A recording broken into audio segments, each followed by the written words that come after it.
Queensland Occupier Statement. Understanding building occupier fire safety obligations. Every building in Queensland has one thing in common: the people inside depend on fire safety. But, do you know who's legally responsible for making sure your building is compliant? Fire safety laws are often written in the aftermath of tragedy. It has been 25 years since the devastating Childers Backpacker Hostel fire, which claimed 15 lives. Since then, Queensland has introduced strict regulations, including the requirement for an annual occupier statement.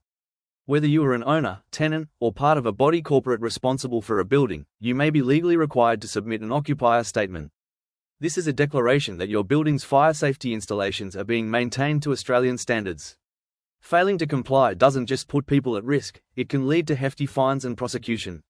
Do you know what fire safety installations are in your building? Do you know if they are being maintained and up to standard? Fire safety isn't just a legal obligation, it is a life-saving responsibility. Learn more by enrolling in the Queensland Occupier Statement and Building Safety course with CJK Fire and Safety Education today. Stay compliant, stay safe. This presentation was brought to you by CJK Fire and Safety. Don't forget to like, share and subscribe.